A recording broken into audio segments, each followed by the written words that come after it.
गोदरल जवानी के कैसे बचाई धड़ धड़ धड़ के लाचाती हो धड़ धड़ धड़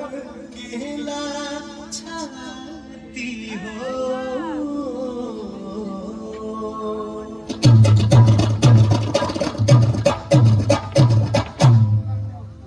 बाड़ा चोलिया में बाड़ा चोलिया में होता दूध दूधिए राजा बाड़ा चोलिया में होता दूध दूधिए राजा चढ़ल फागुन के रंग सिहरला सब फागुन के रंग सिहरला सब हमार फेल भइल चाचा सारा बुद्धि राजा बाड़ा चोलिया में होता दूध दूधिए राजा बाड़ा चोलिया में होता दूध दूधिए राजा।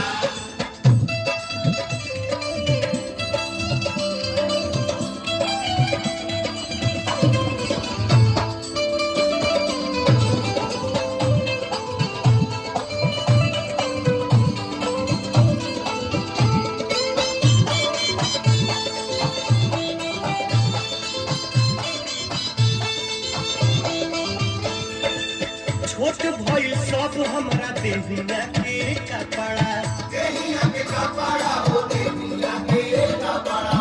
घर से निकल ले तो हो जाता लफड़ा हो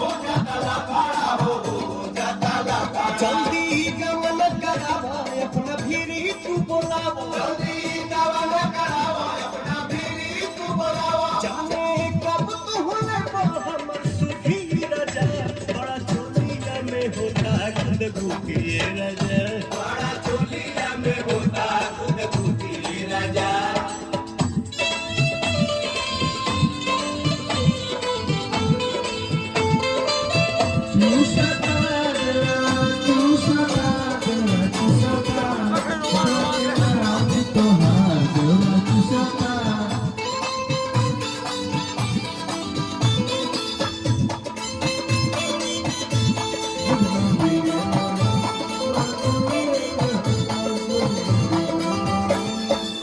पवन बलमुआ तू करना नानी तू करना नानी कैसे कटी होली असुबह पूछा तानी हम पूछतानी